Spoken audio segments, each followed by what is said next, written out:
All right, what's up, everybody? Little bit less than a week away. Is that correct? Tampering starts next Monday in the NFL. Get an update on the Eagles post Jason Kelce as he retired yesterday. What does this team look like? Let's get an Eagles update with my buddy. He is Glenn Erby of the Eagles Wire USA Today managing editor. What's up, Herb? John Marks, how you doing today on this great Tuesday? So tampering, I'm out of the loop not being on the radio. Okay, Tampering starts next Monday, and then free agency starts Wednesday. Is that correct? correct. All right, let's start with Kelce. Were you surprised that he retired? I wasn't, just based on what his teammates were. All of his teammates, if you kind of read between the lines, knew he was retiring. No one was going to come out and say it because he's the one that's going to come out and say it. But any of you surprised that he retired? No, I think the only thing was surprising was the speech and how eloquent it was and how, the tear-jerking experience it was. But other than that, that was the expectation. He's been, traveling the country, Super Bowls, different things like that. He already has a media network set up. He has options with ESPN, CBS, and those things. So I know the last time he talked about Wednesdays being the toughest part. So that was no shock. I kind of thought his brother would retire with him. But other than that, I fully expected Kelce to walk away. Yeah, and he at the Super Bowl, word was that all of the networks were courting him because I don't know if he's going to do studio stuff or he's going to want to do games or maybe he's not even sure yet. But he's going to make some good money. He's going to have a career immediately. I'd actually like to hear him do games. I like to hear his insights on games because he's very intelligent. He's very well spoken. I feel like he could really take you inside the game and give it to you at a level that's explained to maybe the average fan. I agree. I mean, he's a center. He has to know the offense. So I'm not sure he'd be Tony Romo in terms of being able to predict things that happen, but in terms of him being on the telecast, being able to explain to us why certain things are being called and why a quarterback is checking out, and then his personality and things like that, I think it would be an awesome experience. Do you think now Cam Jurgens, we're assuming sliding into the center position, they'll have to replace Jurgens at right guard. We'll talk about that in a second. Do you believe, based on the way that Jason Kelce was playing last season, and I know that he was all pro first team, how large of a drop off do you think you're getting between Jurgens' play, anticipated play, and how Jason Kelce was performing last year?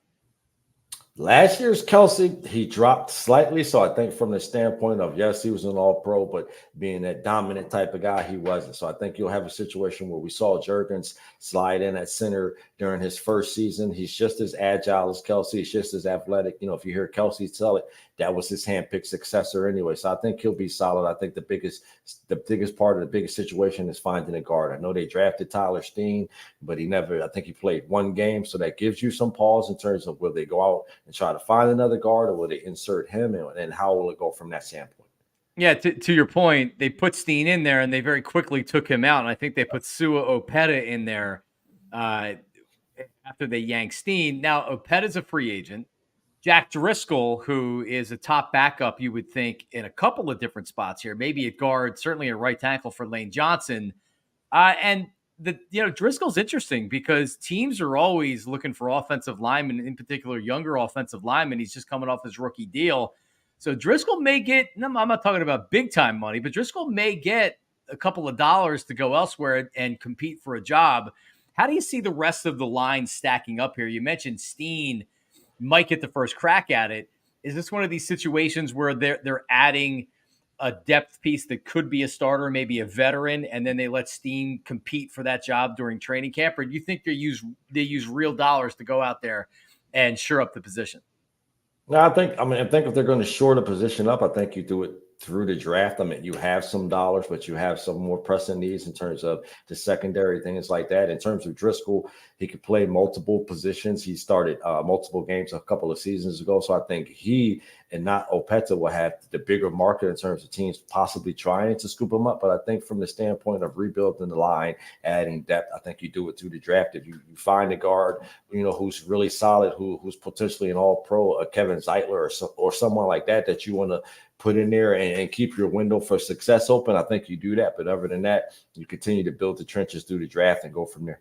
Yeah, and they're going to need to add some pieces because I was just looking at the depth chart here, and outside of the starters, which I guess Steen right now would be considered the starter.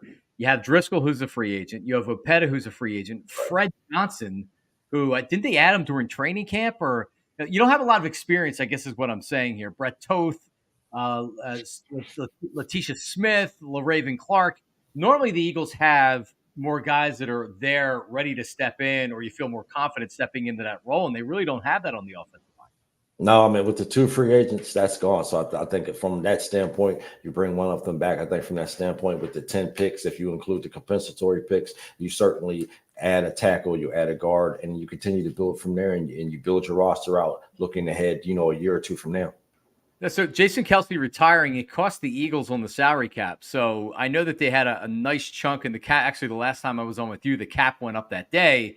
But Kelce, it's not going to be a ton this year, but overall, it's about $25 million worth of dead money. So it's a little under 9, I think, this year, and it's over 16 next year. So they can split up the difference. How much money are we talking about that the Eagles are going to have here as we have less than a week really until the free agency starts? Are you expecting some major purchases by Howie Roseman in free agency to start? Well, I know, depending on, we talked about Kelsey's money, you don't really have to worry about that until post June 1st or, things like that. So they can split that money up. As we look right now, we're sitting at about 32. You hear some different things about Roseman possibly wanting CJ Gardner-Johnson back, maybe wanting to put together a trade package for Lazarius Sneed or our top safety. I think he's going to do something big. I think it's going to be a big splash, but I think it'll be in the secondary or something of that. All right. So biggest need right now, if you're Howie Roseman and you're heading into the offseason here, are you targeting corner? I know CJ there's been some smoke out there about a reunion that Howie really regrets not bringing him back, and almost that he took Bradbury over CJ, and it's like, man, how did that turn out? So, I mean, do you think that's possible? They bring Chauncey Gardner-Johnson back into the fold? I wouldn't be opposed to it. I mean, right now you have two safeties on the roster after they cut Byard. Sidney Brown's rehabbing his ACL. So at that point, you really got Blankenship. So you need a safety. You need someone with some personality. You say what you want about Gardner-Johnson, but he brought some swagger to the defense 2 years ago. He was a ball hawk, whether, that's his natural thing or not. He took the ball away. So I think from that standpoint, you have to address the secondary, the defensive back. We talked about linebacker. I mean, Brian Burns just got franchised, so you won't go that route. But if you can get a really solid linebacker, get a Devin White or someone like that, you don't necessarily have to use a draft pick on it. You do it, but you got to address the defensive back position, and you have to address the linebacker position before anything else. Running back, not something that we talk about a lot, but we know that. I mean, who's under contract right now? Gainwell. And we know that he's a favorite of the organization and of Nick Sirianni, but I like Gainwell as a piece in the running back rotation at most. Is this where they're waiting out the market and they're looking for good value? Maybe they look to use a draft pick on a guy, because, I mean, if one of the things that I took away from last year was the running game is really important to this offense. And it's not just the Jalen Hurts part of the running game, the actual running game. And Miles Sanders was really good. Well, actually, their running game was pretty good last year with Swift, but it just wasn't consistent enough, right? Like, you didn't feel like that you could get the yards or you could run when you needed to. How do you think the Eagles handled the running back situation as we go into the offseason here? I mean, there are some good free agents available. I mean, you take away the Derrick Henrys, the Saquon Barkleys, you have guys like Devin Singletary, J.K. Dobbins from the Ravens. You have solid guys that, won't necessarily get $4 or $5 to $10 million per year. So I think you acquire a free agent running back because, they love to do it by committee. You definitely draft a running back because you have Gainwell, who'll be on year 3 next year. If he was going to be your starter, you would have made him that, so from that standpoint, he's just a value piece. So I think you add a running back to the free agency, you draft one, and you go from there. We know how he likes to wheel and deal. It's probably what he's best at doing, is maneuvering around, moving up, moving back. They have some extra draft picks this year. And when you look at the number of holes that they have to fill, free agency, the draft, it just feels like it's going to be tough to fill all of those holes just with free agency and the draft. You mentioned the secondary earlier. Is Slay and Bradbury, they're both going to be back. They're your starting corners this year. And then you're just looking for a corner because Sidney Brown's injured. Is that what we're looking at with the defense? Uh-oh. He's frozen. All right, we'll see if we can reconnect with him right there. I'll just put him down there. People are asking about the background here. I kid around when I do the the live shows that it's my background. This is just it's a stock background that they let you do. So yeah, this is not my house. That is not my piano. And I don't like to say there's not a lot of people watching right now live like there is maybe sometimes at night because it's scheduled. But yeah, that's why you can't see my hand come up. It does look real. It fools everybody. And Mike Gill, who joined me on Friday night, I didn't have the heart to tell him. He thinks that this is actually my living room. I wish this was my living room. It looks great, doesn't it? Big Cali. I feel like I'm at a mountain house here. But yeah, I think Glenn. I think it was the allergies with Glenn. I'm not sure. Maybe he's. I'm gonna give him another minute or two here to get. But yeah, it's free agency is going to be interesting because I just don't know if I like. I just don't know if I like the roster. If you know what I mean. As much as last year, remember it's oh, this is the best roster in football. Very quickly, Bradbury looks cooked. Slay looks. Slay looks. I think he still can be a productive player, but I just I'm so sick of him. I've Slay fatigue at this point. And then you look at the rest of the defense.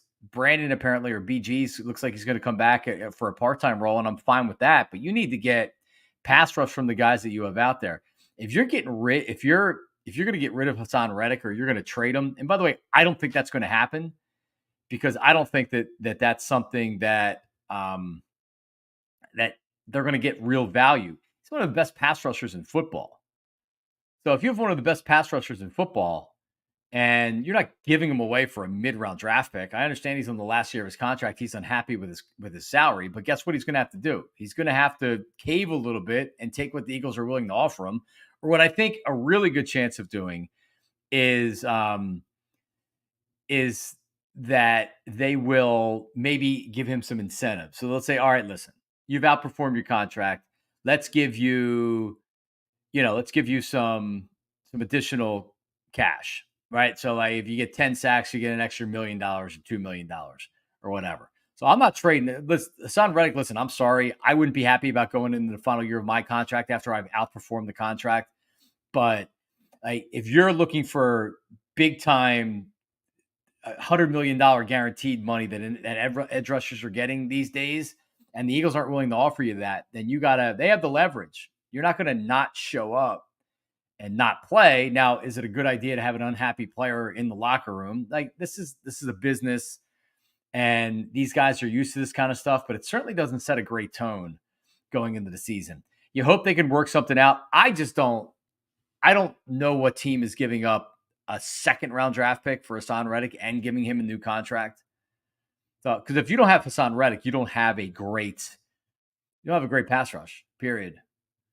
So Josh Sweat, he was pretty much non-existent the second half of the season. Brandon's productive in a part-time role. If Fletcher is retiring, and I guess that'll be the next thing that we figured out. Fletcher was one of the better defensive linemen last year, especially getting to the quarterback. Jalen Carter's going to be fine. Jordan Davis doesn't really have much pass rush. That's not why you got him. Now, this defensive line that the Eagles value and spend so much money on is not great. I'm not saying it's bad, but it's not great. They struggled to get to the quarterback last year. So there you go. I don't know. I can't wait to see what they do in free agency. Just when you think that Howie's going to zig, he zags. So who knows what they do? But is that my internet? Let me just text real time. You froze. Can you try to dial back in? I think his internet maybe had went down. I don't know. He may not even realize that he was out for whatever. Yeah, that's what I'm saying with the background. Somebody put this up there. Yeah, they do keep disappearing. Like if you bring your hand up, it's like I don't know how this works. I need to get a real set, but that's just not going to happen right now. Sorry. So I don't know. I'll give Glenn another minute or two so we can get through some more of the stuff. But yeah, I don't. Every year, at least the last couple years, we would have the discussion of like, all right, do they like? Is this the step back year? Last year we talked a lot about the step back year, and guess what they did? They went. Or that was 2 years ago. It was the step back year. Then they go to the Super Bowl. Then last year, of course, they're not going to do the step back year because they just came off a Super Bowl. And Glenn returns to the program here. So you're all good, brother. So we were just talking about the step back year.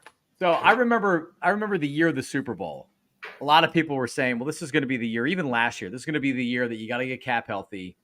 And you may have to take, not that you're going to be bad, but you may have to take a little bit of a step back to kind of really get yourself set for the next 3 to 5 years. And Howie doesn't do that, right? Like, so as much as there's a big part of me that does kind of wish that they would say, listen, we're still trying to win a Super Bowl, but we also know we need to get a little bit younger and you need to develop some players. And the Chiefs were able to win while still draft and develop their young players. And now look at that defense they're playing. I just don't see a lot of good young players here with the Eagles. So you can try to do this, get the mercenaries, trade, and do that. And that's worked well for Howie. But what ends up happening is every 2 or 3 years, you fall on your face and then you need to redo it again. And that's where we feel like we are right now, Glenn.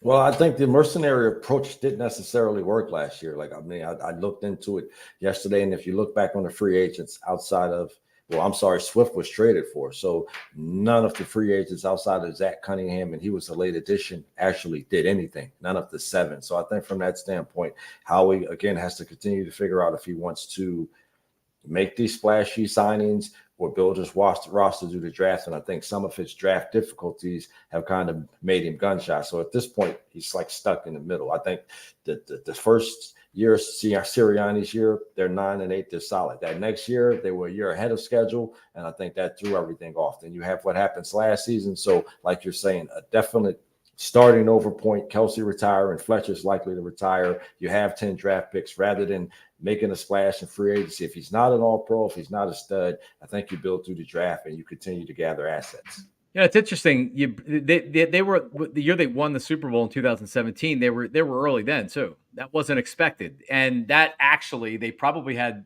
kind of a different plan. And then once you win, then the plan's out the window. You realize that your window is open, and you have to try to build on that. It was a lot like that last year, where they're like, "Wow, the window's open. We got to try to go for this." And you wonder what they'll do this year. Like it seems like, Glenn, that they like to, especially when they need numbers, when they need players, they need a number of players. Howie likes to do the wait the market out, see what's there, rather than making a splash right at Jump Street. Let's wait the market out. Maybe they'll get a player or two, and then they're going to look for value once the initial wave of free agency is over, and maybe that's how you get some depth pieces. What would your number one target be once free agency started this year, realistically? Because unless you're going to tell me differently, Slay and Bradbury are going to be back. So of the available holes that they have, what would you target initially? A linebacker or a safety. So I mean, we're not going to drop a ton of money on a running back. You have 2 really good wide receivers. Slay will probably be back the way Howie made it sound. Bradbury will be back, or he's in his financial plan. So from that standpoint, you have 2 young cornerbacks on the roster. So if you're going to make a splash in free agency and you're going to come off of 15 to 20 million a year, maybe less, it should be on the linebacker. Someone who can help Nakobe Dean, maybe even take his spot.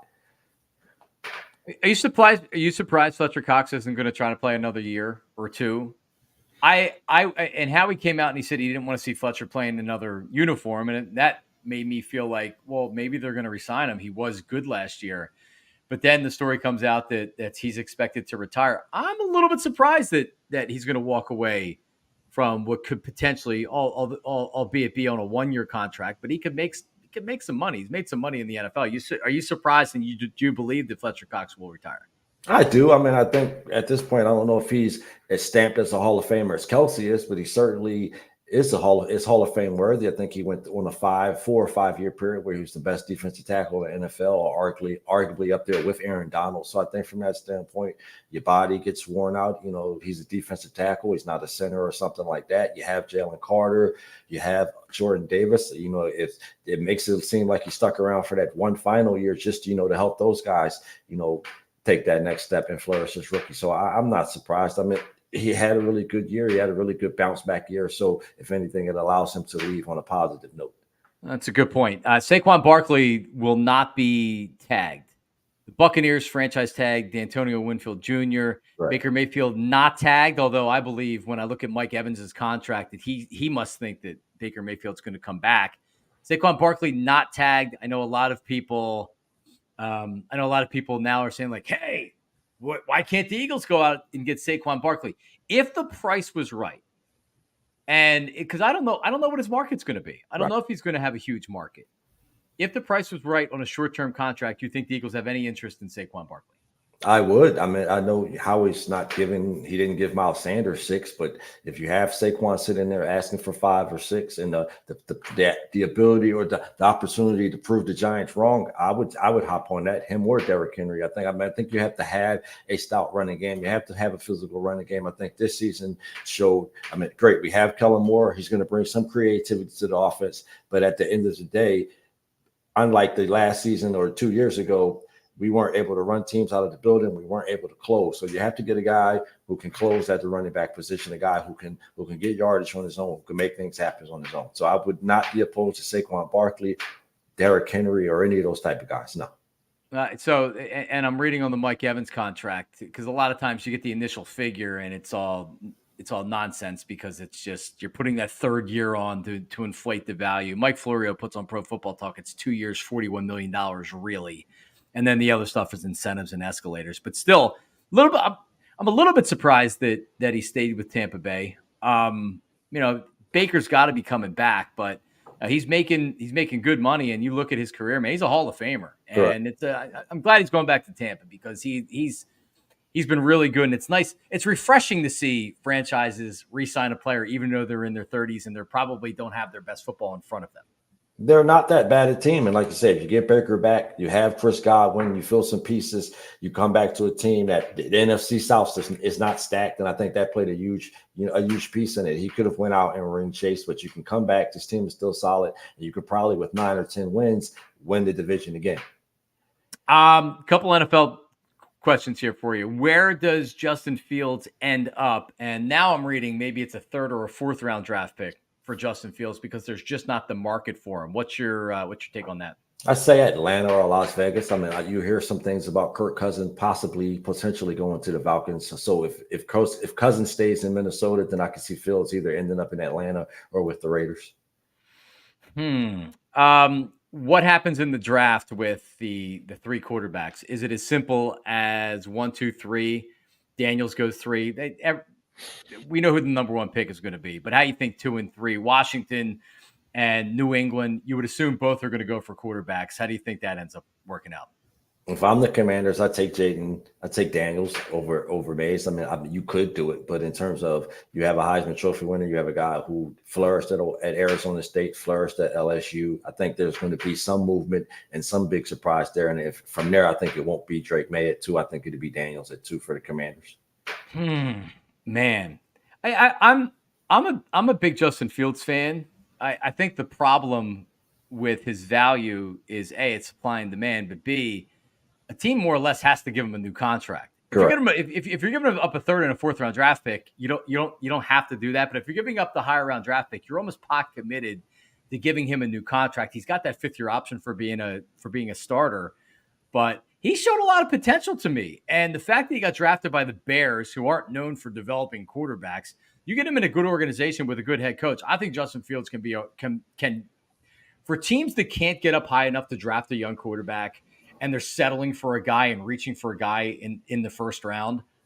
And J.J. McCarthy is the first name that comes to mind. I don't know if you're reaching for him, but I've heard people say that once he gets the private workouts in the combine, he's going to wow people with his skill set. Of course. I watched Michigan games this year. They didn't want him to throw all that much.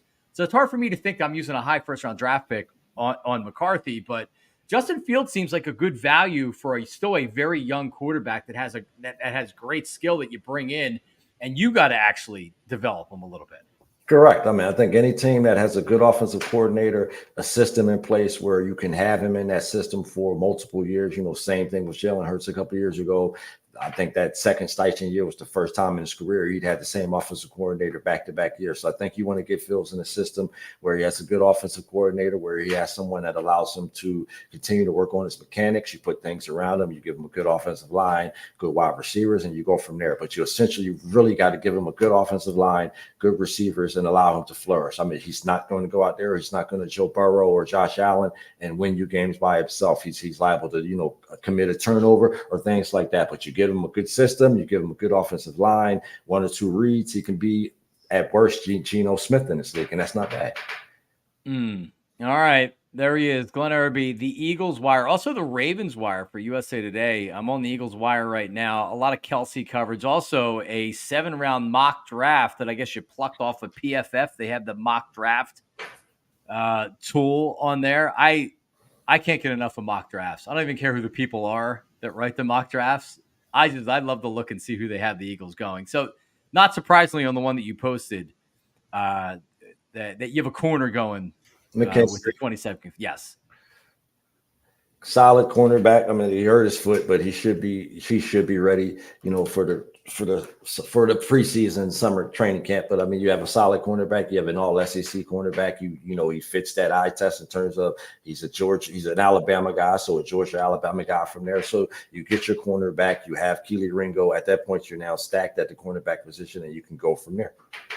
Great coverage. Check Glenn out, the Eagles Wire, and I'll be checking you out quite a bit with free agency and everything starting up. Glenn, we'll chat soon. We'll get an update on free agency next week. Good to talk to you, buddy. Appreciate you, Mark. Thanks, bro. All right, there he is, the Glenn Erby. We'll be back later. See